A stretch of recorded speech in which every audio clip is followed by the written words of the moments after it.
Whew. 70 degrees on the 28th of December. That's a bit crazy. So anyway, hope you're doing well today.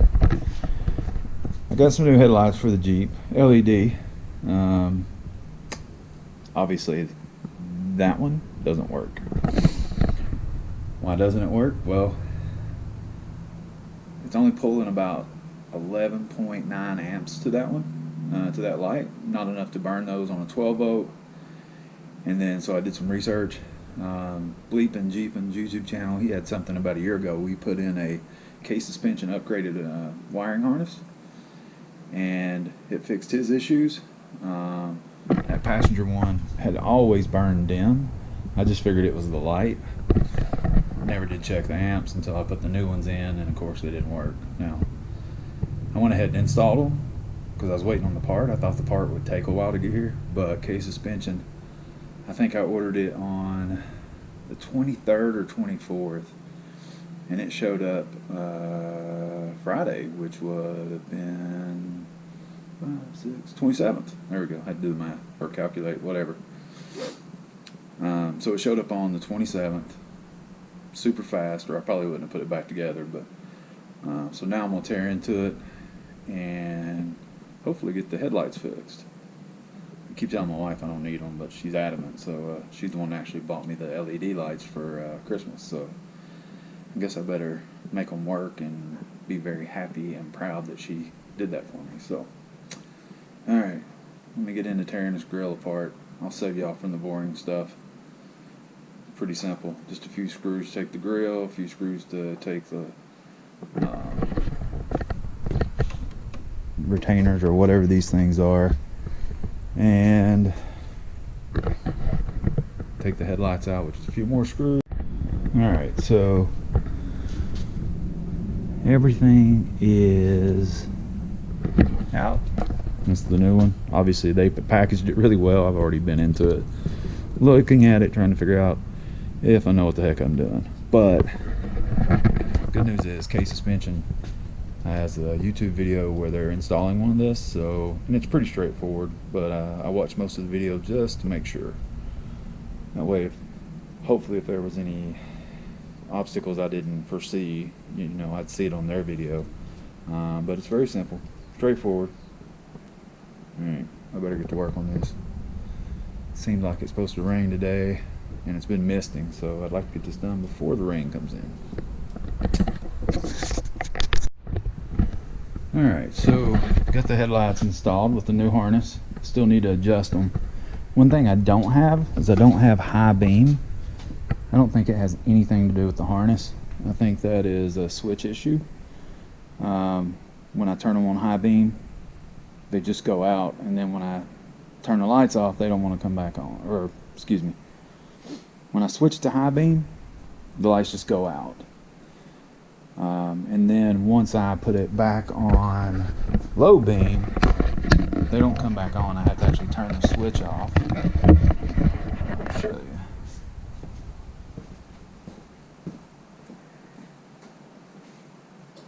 So that's high beam, and we lost everything.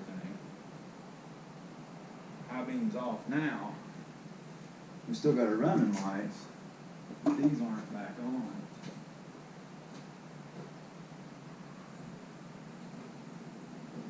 So I have to turn them off and leave them off for a few minutes. So I'll turn them off and leave them off for a few minutes, and then I'll turn them back on and they work. So the fuses look good. I'm getting 12 volts, like 12.39 roughly, each one on low beam. High beam though, I'm not getting any power. So that's why I think it's in the switch. I'm going to email case suspension tonight or in the morning, see what they think. I'll do some more research too and figure out what it is. It seems like a little bit I've read already, like it's probably in the switch here. See, the lights are on now. So it seems like it may be in here. The fuses are good. So we'll see.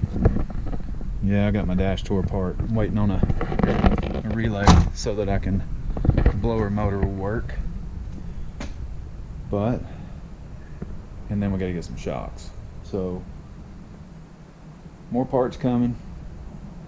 I'm gonna go ahead and put the grill back in it, and then I'll update you as soon as I can figure out what it is, and hopefully Case Suspension's got some idea, or at least they can confirm what I think, which is it's in the switch. And you can take the steering column off and look at the switch, and they say you can tell if it's cracked or melted. So before I go doing that, I'll follow up with Case Suspension, see what they think. But I'm happy with the harness. It went in well. It's on a fusible link. There's relays there. I just mounted them there. Run the harness, the ones for this light here, and this is the secondary harness. You leave the first harness in because you use that for your turn signals, and you actually connect it in right up here. And so pretty simple, works well. I just got a bigger issue now. I got to figure it out. Yep, my wiring looks horrible. But that's the beauty of a Gambler 500, because you really just don't care. As long as it works, that's all that matters. So I don't, there's a headlight grounds on each of these. I really don't care about the wiring as long as it's not going to blow, melt or burn the vehicle down. Hence the reason for fuses. So personally, I would never do this. Just having a vehicle you just throw together and say, hey, if it works, it's great. It's kind of nice. Way outside of my comfort zone, though, because I always want everything to be meticulous and perfect, and I never have to worry about it. And with this, that's part of the fun. You just say, what's the easiest way to do it? Will it work? Yep. Okay, done. So it adds a bit of fun to it for sure. So, all right. I'll follow up with you tomorrow, and we'll see if we've got a solution. What's happening, YouTube? It's been a few days. Still don't have my high beams fixed, but the low beams work, so that's not a horrible thing. I appreciate Case Suspension trying to help me figure it out. They agreed. The harness is hooked up right. Everything looks good, so it's probably in the switch. I just don't feel like fooling with it. I will in a little bit. So, but today I'm going to be putting hood spacers on this thing because there's so much heat that builds up in this. Jenny the Jeep, that it actually gets annoying and it doesn't run well. Now I put an electric fan in, that helps significantly, but we still need to get a little more heat out of there. So I bought these 1-inch spacers. They're actually a little less than 1 inch, but close enough for government work. They're from Rockstar 4x4. So today I'm going to put them on. I'm going to start out with marking where the existing hood lines up around here. So I have a template marked out so that as I unbolt each side, it just slides in right. Everything should line up. When I go to shut it, should be very little to no adjustment. So, all right, I'm gonna get started marking this up. Okay, as you can see, I've made my marks.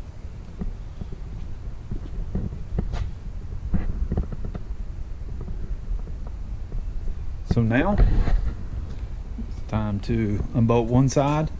I'm gonna put a towel down here just so it doesn't potentially mess up the cowl. If it does, it's a Gambler. That ain't gonna hurt anything. But I'm gonna put it down there just to be safe.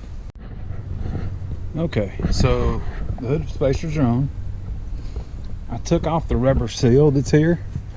Let a little more air get out from reading on the Jeep forums for XJs. Said take that off. That'll help hot air escape. So I've got this on. Everything seems to line up. So looks good. So let's toss this to the side and see how the hood shuts.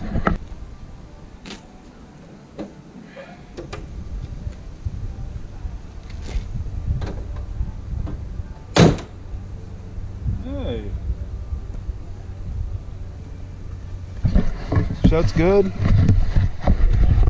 Hood lines aren't perfect, but it's a Gambler.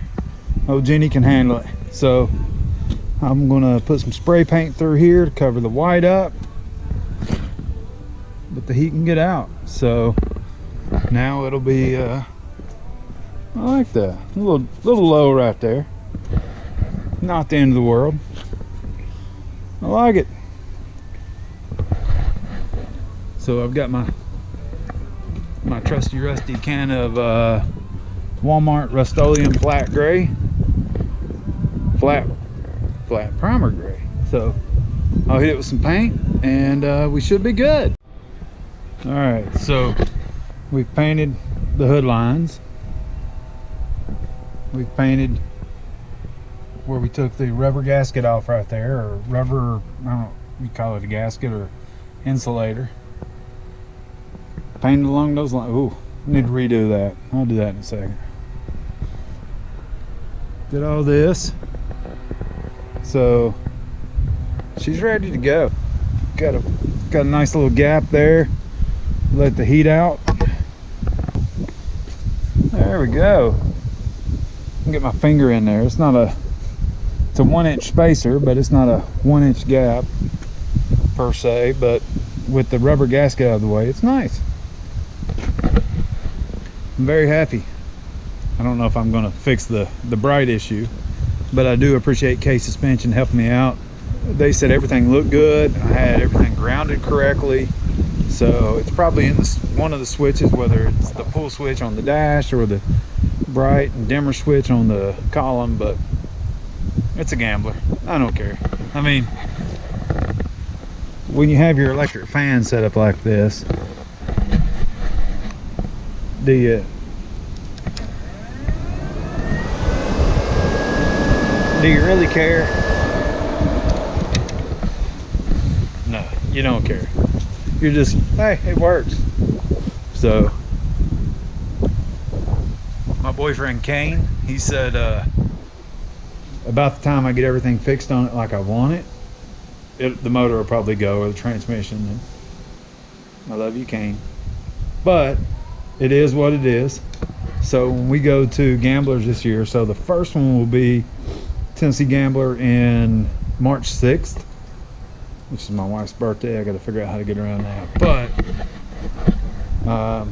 the doors, the hood, the fenders, something, I'll be carrying markers, and if people want to sign stuff on there, I'd like to keep it at least R-rated, not X-rated. But after getting that from Jared and Jeremy, I mean, all gloves are off, so we can do whatever. But I hope the wind noise is not horrible for you, but I'm excited. And I gotta figure out what color to paint the wheels. Right now I'm leaning towards, well, my wife's leaning towards orange, so we'll see. But I got plenty of time. And for the Razor, I've got some parts coming in. We'll be doing a video on those. I really don't have anything going on with this Mustang. Hope you enjoyed this. I definitely got to fix, no, I don't have to fix the brights. Thank you, K Suspension, for helping with trying to troubleshoot it. I do appreciate it. The harness works great. It's not a harness issue, it's something else. I got to figure it out, whether it's the pull switch, you know, the knob that pulls, or the dimmer on the steering column. Either way, I'm not worried about it. So I'll figure it out, or I won't. It's a Gambler, so I don't really need brights. So we'll see how it goes. All right. Hope you all have a great day, and appreciate you watching.